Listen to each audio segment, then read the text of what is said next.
And this is where Issa starts playing with us.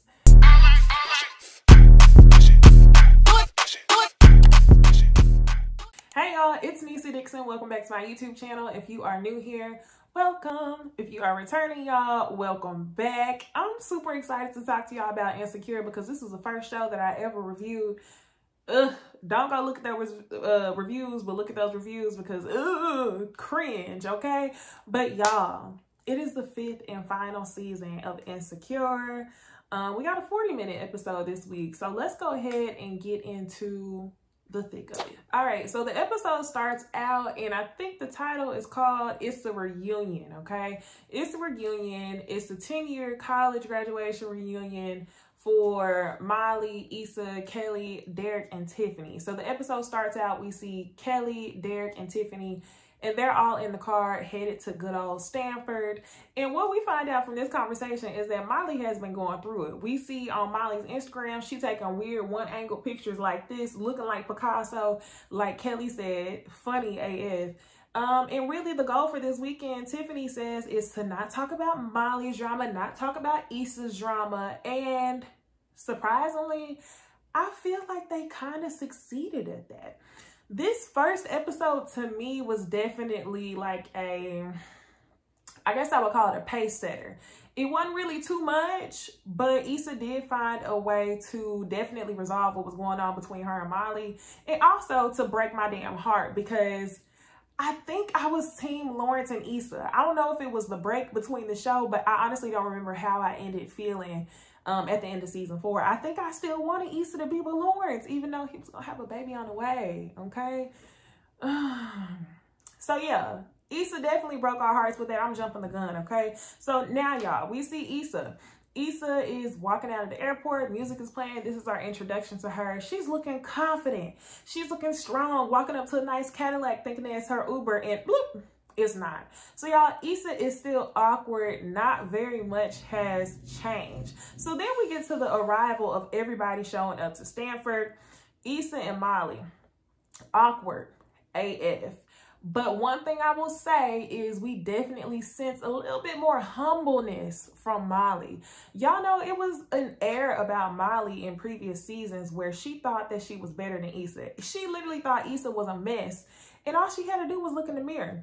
So we find out that Molly's a little more humbled. She's awkward. They hug each other. They're actually wearing matching t-shirts or sweatshirts. And really, Molly had pissed me off so bad in the previous seasons that I was pretty much done. I did not want them to be friends. I feel like I'm being forced into this. But, you know, why should we want an end of a friendship, even though they almost all out boxed at the block party last season? You know, why should we want their friendship to end? But, you know, this definitely gave us resolution. One of the things we find out upon the arrival to the university, Molly mentions something about her therapist. She said, you know, Dr. Da-da-da says that it would be good for me to just be in the moment. So I guess we can say there's growth. Molly is still seeing the therapist. Growth. Okay, because I was a little concerned at first, so maybe they can be friends. The next thing we find out is that Issa is a panelist. She's talking about entrepreneurship. So, I mean, it kind of makes you think for a second that Issa is really affirmed in her business and what her mission and path is. But then they ask her the simple question, did you decide what the block stands for? BLOCC. She forgets several times throughout the episode. So it's showing us that Issa is still very much a work in progress. Now, the other thing that we also see this episode is Kelly's university somehow has it down that she has died. Kelly initially starts out joking about it, like, you know what, maybe I could get a new identity. You know, it's all good. Maybe I can be French. So at first it's a joke, right? Then she opens up the pamphlet and then we see that all of the notes about her were very surface level. Like Issa said, Kelly be Kelly, LOL. So Kelly's laughing at first, but as the episode goes on, you can tell that she gets more bothered because she feels like she really didn't matter. She feels like she didn't really make an impact on the people around her because she kind of like, well, damn, What if I really did die and y'all don't have nothing to say? So they go on about their visit on the campus, and Kelly and Molly kind of step to the side, and that's where Molly asked Kelly for advice on what to do with Issa. Kelly basically just said, fake it till you make it. It's always going to be a work in progress. This is, again, where I feel like we see a lot of humbleness. We see Molly more so wanting to secure the friendship or make it better than Issa. Remember last season, y'all? It's been so long at this point, but last season, we see Molly sitting inside the Ethiopian restaurant, and then Issa comes to the door and Issa decides to walk away. So I felt like the ball was definitely in Molly's court to fix the friendship. And I feel like, or either I know, Molly saw Issa walk to that door and end up walking away. So while I kind of had mixed feelings about them making up, I have to say, I'm happy that y'all are somewhat showing the growth with Molly, because she has a lot of apologizing to do. And if this friendship is going to be made up, I think Molly should put in probably like 50% more effort than Issa just to make this all fair. So next, y'all, everybody shows up at a mixer and they run into an old friend, Shy. She a little bit ratchet, okay? Very much, hey girl, y'all know how people be doing with their friends. Girl, I ain't seen you without. Yes, dancing, kicking legs up and everything else.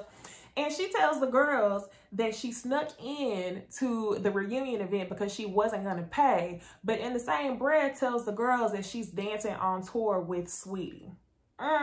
Some ain't adding up, okay? The math ain't mathing, and you probably don't have the coin that you say. We find out at the end that she doesn't, okay? So anyway, she didn't pay to get in. So y'all need to watch y'all's backs on that. Then we see Molly talking to a bunch of the guys. It was all just a setup to get her alone to talk to a guy named Omari, who used to be her friends with benefits. He definitely is giving flirtatious interest in Molly. We find out that he's fresh off of a divorce. And, you know, I'm kind of used to thinking that it always has to be something wrong with the men that Molly dates. But maybe this is Molly's redemption relationship. Maybe this is something that's going to be good for her. I don't know. So, of course, Molly starts overanalyzing this entire situation. She meets with him one time and they have the conversation amongst the men leave, and then she can't get her mind off of what Omari wants. So I feel like when it comes to relationships, I can't see the growth, but when I watched the after show, they said that since she was hesitant to jump into the relationship, that showed growth, because old Molly would have been all over him.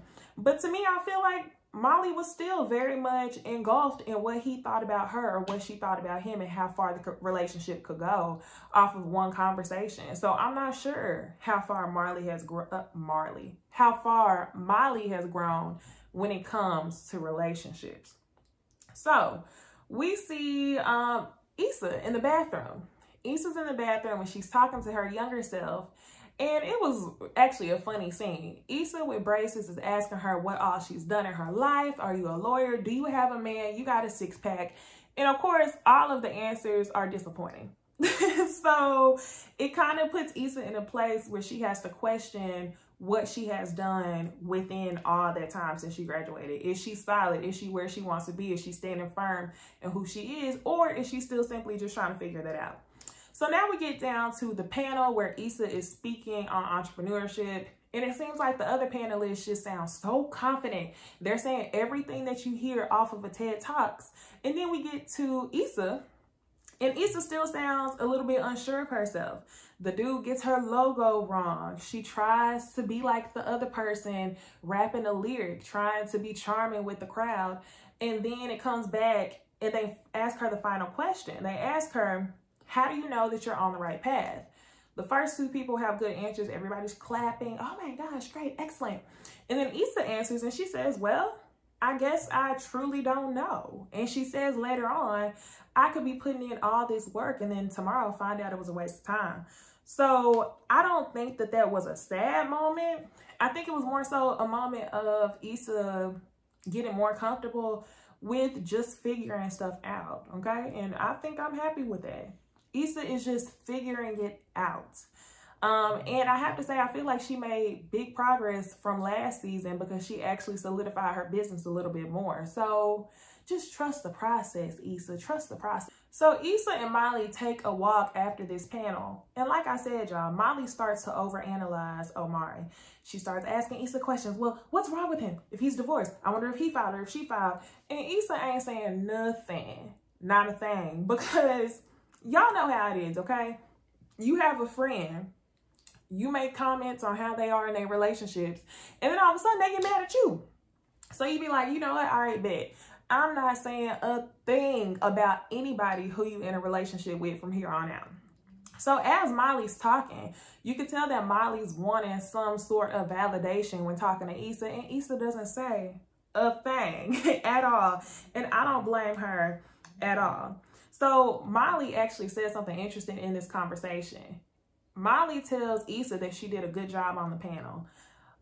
Issa's like, girl, no, I did horrible. And Molly says, well, I actually should be taking notes from you. And I'm like, now you see the value in Issa. Now you don't have this arrogantness about you. Now you've humbled yourself to where you know that you still don't have it all figured out either. So they go sit down and Molly just says to Issa, are we going to be okay? And that's where Issa says, are you talking about the world? Or are you talking about us? Before Issa could actually answer the question and say, yes, we're going to be okay, Issa couldn't answer the question before they get a text message. They get a text message with an invitation to go to the reggae club where they used to go in college. This invitation, I think, is from Kelly or either Shy, right? Shy is the ratchet girl who they used to go to college with, and she ended up leaving early. So they end up going to the club. Funny, Kelly is in the car still talking about the fact that people thought she was dead. Kelly went to a band tribute and they didn't do anything for her that was satisfying, so you could tell that it really bothered her. But then the girls in the car started laughing, and Kelly is actually bothered. She said, are y'all ever gonna take me seriously? Everything ain't funny. And everybody gets quiet for a second. And that's whenever the girl Shy says, ain't shit changed? And they all start laughing. But you can see in the faces of Tiffany, who was driving the car, and Kelly, that something was actually wrong. I think we're going to get deeper into who Kelly is, because that's what we kept asking for. Y'all remember last season, we got a little bit deeper into who Tiffany was and her journey as a mom. But this season, I think it's going to force us to look at Kelly differently and not always as the comedic relief. So I'm happy for that, right? So anyway, Shy says ain't shit changed, right? Now, they pull up to the liquor store before going to the club. And as they're walking out of the liquor store, somebody run up on them with a gun. Hey, drop your bag. Give me that purse. Give me everything. Shy's acting a fool, screaming. And then all of a sudden, the thief says, shut up, Shy. So then Issa and Molly are like, wait, Shy, like, you know her. And then we find out that it was all a setup. So Shy is a scammer. Not only did she not pay to get into the reunion, she also was trying to sneak into the reggae club while you actually on tour with Sweetie. Like I said, the math ain't mathing, and she robbed them for their stuff.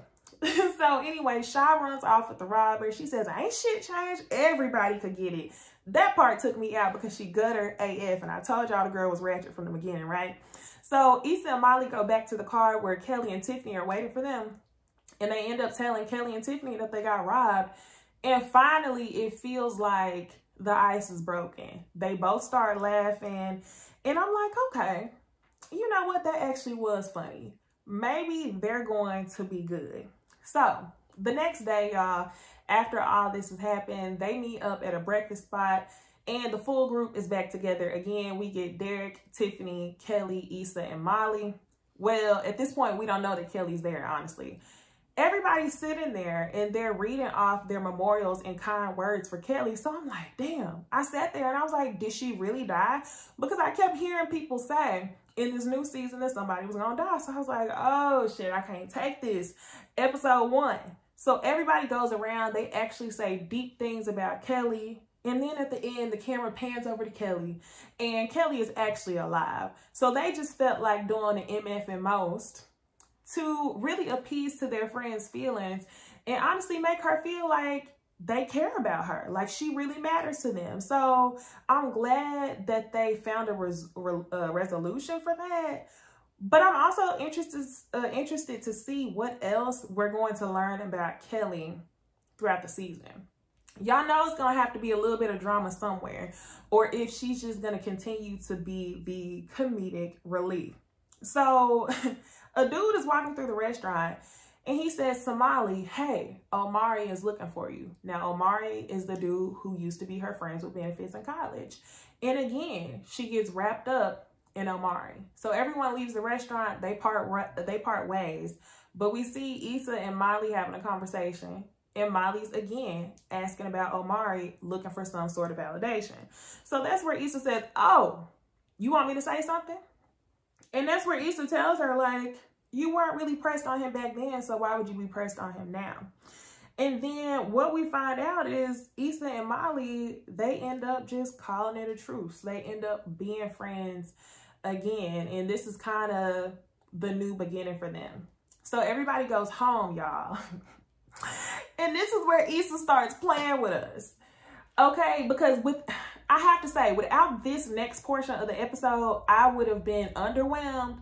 But I feel like she pulled a cord. So we see everybody going home. Issa steps off the plane, and she's getting picked up, and Lawrence picks her up, and she kisses him. I'm like, oh, they still together. I was like, even with the baby, ride or die. She about to ride or die. So I was thinking they were going to be together, right? The car ride home is awkward as hell. You can tell Lawrence is really happy to see her. But Issa's, you know, looking left and right, not making direct eye contact, nervous laughter. And as she gets out the car, Lawrence is like, let's go up. And she's looking at him like, I've had some time to think. And y'all know how Lawrence is when he starts getting emotional. You know, he starts fixing his jaw a little bit. That nose starts to flare slightly. I was like, oh my gosh. And he said, okay, I understand. And the two separate. So I got happy. Like, y'all, Issa played with my heart.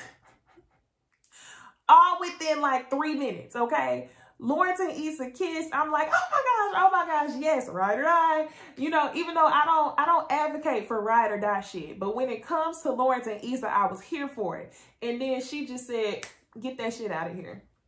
She canceled it, y'all. So I would say that's probably the most exciting part of this last episode. It seems like this season we still have a lot going on. Nate is back in the picture. We also see Kofi in the mix. He a new dude. And it seems like Issa's business is going to take off. No telling if Molly is about to start dating Omari.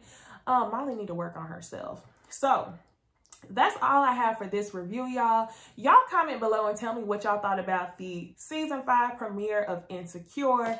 As always, like, comment, subscribe, all that good stuff. Share the video, and I will see y'all in the next one. Bye. 48 hurt.